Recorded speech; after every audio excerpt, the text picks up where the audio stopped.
Good morning friends, welcome back to this video. और आज की वीडियो में आपका बहुत बहुत स्वागत है। प्यारे भाइयों बहनों, मीठे मीठे बच्चों, राज दुलारों, आप सब कैसे हैं। आज हो गया मंडे को वाइट ड्रेस रहता है, बाबा का भी वाइट रहता है, हमेशा वाइट रहता है। और क्या खा रही है? भुट्टा खा रही है, बॉईल करके। कॉर्न बहुत अच्छा होता है पेट के लिए। चिप्स और ये सब खाने से अच्छा है बच्चों को भुट्टा खिलाएं, बॉईल करके दे दें, उसमें चाट मसाला नमक देके नींबू देके बच्चों को दें। बहुत ही टेस्टी भी होता है और बहुत स्वादिष्ट होता है। बना सकते हैं कौन सा?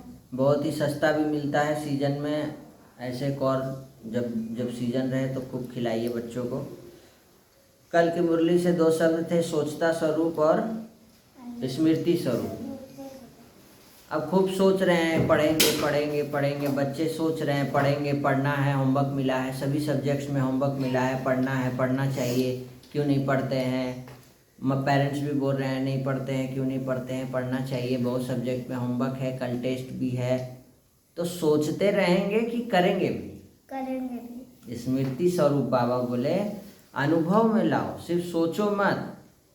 आपने सोचा मैं आत्मा हूँ, मैं शुद्ध श्रेष्ठ आत्मा हूँ, मैं शांत स्वरूप आत्मा हूँ, खाली रटने से होगा कि शांत स्वरूप में अनुभव करना पड़ेगा, रहना पड़ेगा कि मैं सच में शांत स्वरूप आत्मा हूँ, है ना। I am richest in the world.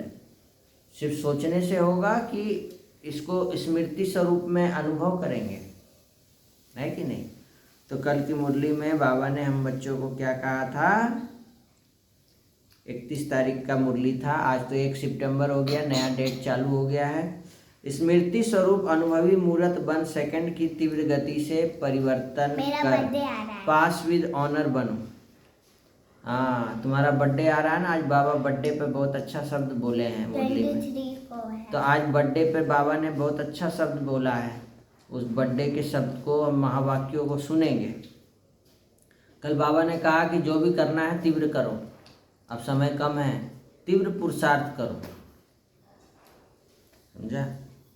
गुस्सा छोड़ना है, तीव्र अभी छोड़ेंगे। 1 सेकंड हाँ बोलने में कितना समय लगता है? 1 सेकंड। ना बोलने में 1 सेकंड। तो 1 सेकंड में हमको क्या बोलना है? हाँ बोलना है कि ना बोलना है? हाँ। तुरंत हाँ बोलना है ना। आज की मुरली से 2 शब्द भी लेंगे हम लोग। बाप दादा ने कल हमको तीव्र पुरुषार्थ करने का वरदान दे दिया। तीव्र स्मृति स्वरूप बनो, केवल सोचता स्वरूप मत बनो। स्मृति के स्विच द्वारा स्व कल्याण और सर्व का कल्याण करने वाले सिद्धि स्वरूप बनो। गणेश चतुर्थी का भी समय चल रहा है ना, तो हमको सिद्धि स्वरूप बनना है, विधि से सिद्धि। स्मृति का स्विच ऑन करो, खुद का कल्याण करो, दूसरों का भी कल्याण करो और सिद्धि स्वरूप बन जाओ। तो सिद्धि स्वरूप कैसे बनते हैं? स्थिति का आधार स्मृति है। यह शक्तिशाली स्मृति रहे, मैं बाप का बाप मेरा। ये स्मृति बाबा ने कहा सबसे ज़्यादा शक्तिशाली है, दूसरों को भी शक्तिशाली बनाएंगे। अतीन्द्रिय सुख की अनुभूति करने के लिए अपने शांत स्वरूप स्थिति में स्थित रहना है। आज की मुरली पे हम लोग फिर फोकस करते हैं। आज की मुरली में बाबा ने कहा मीठे बच्चे, तुम्हें इस पुरुषोत्तम संगम युग पर ही उत्तम से उत्तम पुरुष बनना है। सबसे उत्तम पुरुष है लक्ष्मी नारायण। देखो कितना सुंदर है, उत्तम पुरुष है ना, वो लक्ष्मी नारायण का फोटो देख लो, वैसा बनना है। नर से श्री नारायण और नारी से श्री लक्ष्मी बनना है। तो हमको सबसे उत्तम पुरुष बनने के लिए सबसे उत्तम समय कब है? यही संगम युग का समय है, जब भगवान खुद आकर के हम आत्माओं को, मनुष्यों को पतित से पावन बना रहे हैं। तुम बच्चे बाप के साथ साथ कौन सा एक गुप्त कार्य कर रहे हो? आदि सनातन देवी देवता धर्म और दैवी राजधानी स्थापना। तुम बाप के साथ गुप्त रूप से यह कार्य कर रहे हो। बाप बागवान है जो आकर कांटों के जंगल को क्या बना देते हैं? फूलों का बगीचा बना रहे हैं। इस बगीचे में कोई भी खौफनाक दुख देने वाली चीज़ होती नहीं है। आज बाबा ने कहा कि दुख देने वाले जो जानवर है, काटने वाले जो जानवर हैं, जैसे बिच्छू डंक मारता है ना, जो चींटियाँ होती है जो काटती है, शरीर में चढ़ के काटने लगती है, तो ये सब सतयुग में होते नहीं हैं। कांटों का जंगल को बाबा बना देते हैं फूलों का। आखिर वो दिन आया जब भगवान आए और हम बच्चों से मिलते हैं, हम बच्चों को पतित से पावन बना रहे हैं, हम खराब से अच्छा बना रहे हैं, नरक से स्वर्ग में ले जा रहे हैं। तो आज बाबा ने हम बच्चों को क्या कहा, देखो अपना ईश्वरीय रूहानी बर्थडे मनाना है, रूहानी कनेक्शन रखना है, ब्लड कनेक्शन नहीं रखना है।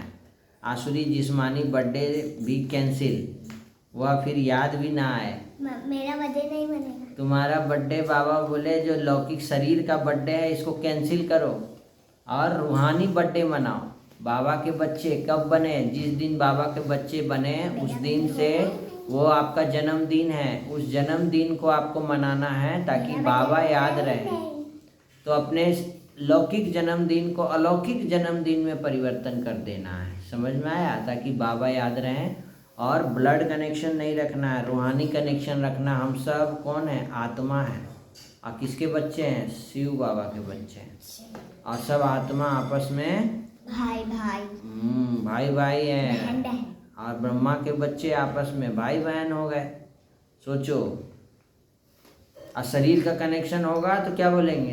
तुम मेरी बेटी है। और ब्रह्मा बाबा के बच्चे आपस में हम सब भाई बहन हो जा रहे हैं, शिव बाबा के बच्चे आपस में भाई भाई हो जा रहे हैं। तो आत्मिक रिलेशन है, ब्लड कनेक्शन नहीं। अब बर्थडे कब होता है? जब बाबा ने हम बच्चों को चुना है। तो हमारा जन्मदिन उसी दिन होता है। तो तुम्हारा जन्मदिन कब है?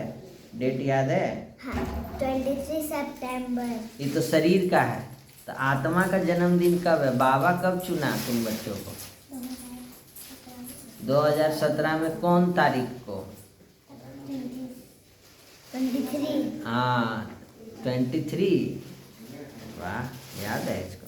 सितंबर। तो वही सबका जन्मदिन वही हो गया। तो उसी दिन हमको सबका जन्मदिन मनाना है एक साथ। बाबा के घर में भोग लगाना है और उस दिन केक भी काटेगा बाबा, समझ में आया? ब्राह्मण खाएंगे ब्रह्मा भोजन, समझ में आया?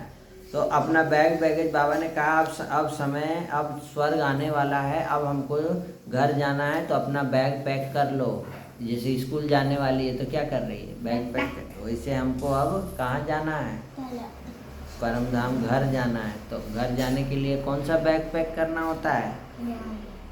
ज्ञान का, योग का। बैगेज भविष्य के लिए तैयार करना है। अपने पैसे भारत को स्वर्ग बनाने की सेवा में सफल करने हैं। अपने पुरुषार्थ से अपने को राज तिलक देना है। स्नेह और सहयोग की विधि द्वारा सहज योगी भव। स्नेह और सहयोग की विधि द्वारा सहज योगी भव। हमको बहुत स्नेह से सबका सहयोग देना है। बाप दादा के स्नेह सहयोगी बनना है और सहज योगी भी सहज ही बन जाते हैं। समय और शक्ति व्यर्थ ना जाए, इसके लिए पहले सोचो अब पीछे करो। पहले सोचो, जो करना है ना उसको पहले सोचो और उसके बाद करो। आज से अव्यक्त महावाक्य अव्यक्त इशारे नया आया है, वो है कि अब लगन की अग्नि को प्रज्वलित कर योग को ज्वाला रूप बनाओ। इस पूरे महीने में हम लोग ज्वालामुखी योग करेंगे और इस लगन की अग्नि से हिसाब किताब चुकतू करेंगे। बच्चे तीव्र पुरुषार्थ की लगन की अग्नि को रूप में लाओ, ज्वालामुखी बनो। जो भी मन के संबंध संपर्क के हिसाब किताब रहे हुए हैं उन्हें ज्वाला स्वरूप की याद से भस्म करना है। ज्वाला स्वरूप की याद से भस्म करना है, समझ में आया? और आज की मुरली से 2 शब्द हम लोग ले सकते हैं, स्वर्ग और नरक। ठीक है? नहीं, भगवान आके हम बच्चों को नरक से क्या बना रहे हैं? स्वर्ग में ले जा रहे हैं। ब्लड कनेक्शन और रूहानी कनेक्शन ये भी ले सकते हैं। ब्लड कनेक्शन, रूहानी कनेक्शन, ठीक है? इस पर पूरा लिस्ट बनाएंगे और आज का होमवर्क याद रखेंगे। सोमान, मैं सहज योगी आत्मा हूँ। मैं सहज योगी आत्मा हूँ।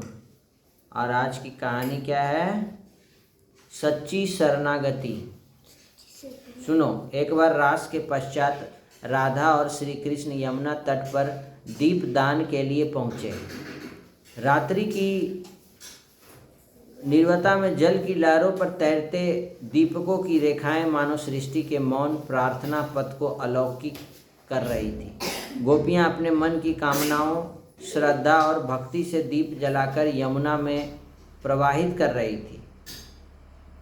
राधा की दृष्टि गई कि श्री कृष्ण ध्यानपूर्वक उन्हीं दीपकों को अपनी ओर खींच रहे थे जो उनकी दिशा में बह रहे थे, और जो इधर उधर डगमगाते या डूबते नजर आते उन्हें वे सावधानी पूर्वक सीधा कर देते। राधा ने मुस्कुराकर पूछा, प्राणनाथ, क्या आप हर डूबते दीपक को बचा लेंगे? श्री कृष्ण शांत और बहुत ही मुस्कान के साथ बोले, क्या बोले? नहीं राधे, सबको नहीं, पर जो मेरी ओर बहता है उसे मैं डूबने नहीं दूंगा। यह कहते हुए उन्होंने एक और कांपते दीपक को अपनी हथेली से थाम लिया। उस क्षण राधा की आंखें भर आई। उन्होंने जाना कि भक्ति का अर्थ केवल दीप जलाना नहीं है, प्रभु की ओर बहना है। प्रभु हर किसी को नहीं थमाते, लेकिन जो अपनी इच्छा, अहम और भय को छोड़कर उनकी ओर बढ़ता है उसे वे कभी डूबने नहीं देते हैं। समझी? यही सच्ची शरणागति है, स्वयं को ईश्वर के हवाले कर देना और फिर निश्चिंत हो जाना कि अब वह हमें संभाल लेंगे। ईश्वर उसी की रक्षा करता है जो स्वयं को उसकी ओर समर्पित करता है। तो इस कथा से हमें क्या सीख मिला? इस कथा से हमको यही सीख मिला कि ईश्वर सबकी सहायता नहीं करते, लेकिन जो उनकी ओर सच्चे मन से बढ़ता है उसकी रक्षा वे अवश्य करते हैं। भक्ति केवल दिखावे का दीप जलाना नहीं है, बल्कि अपने जीवन को प्रभु की ओर बहा देना है। जब हम अपने संकोच, भय और अहंकार को छोड़कर पूरी श्रद्धा से उनकी शरण में जाते हैं, तब ईश्वर हमारे जीवन की डूबती नैया को थाम लेते हैं। इसीलिए ईश्वर से बस जुड़िए, समर्पण की भावना रखिए, बाकी भगवान पे छोड़ दीजिए, भगवान स्वयं संभाल लेंगे। शरणागति ही सबसे श्रेष्ठ साधना है। क्या सीख मिला मुरली से? और आपको इस कहानी से कमेंट करके ज़रूर बताइएगा। कमेंट कीजिए कि आपको क्या सीख मिला इस वीडियो से। और आज की मुरली से 2 शब्द स्वर्ग नर्क भी ले सकते हैं और जिस्मानी और रूहानी कनेक्शन भी ले सकते हैं। जिस्मानी, रूहानी, है ना? क्या जिस्मानी है, क्या रूहानी है? लौकिक बर्थडे सेलिब्रेट करना क्या है? जिस्मानी है। अलौकिक बर्थडे सेलिब्रेट करना क्या है? रूहानी है ना? मुरली क्लास करना क्या है? रूहानी है। स्कूल जाना, जो स्कूल जाते हो वो क्या है? जिस्मानी है। तो आज ये लिस्ट बनाएंगे, रूहानी जिस्मानी भी ले सकते हैं। धन्यवाद। फिर मिलते हैं नए वीडियो में। धन्यवाद। सबका कल्याण हो, सबका भला हो, सब शांत रहें, सुखी रहें, निरोगी रहें, स्वस्थ रहें, नशा मुक्त रहें, टेंशन मुक्त रहें। बाबा को ज्वालामुखी याद से अपने सारे विकर्म विनाश करें, है ना? पाप काट लें। ओम शांति। धन्यवाद।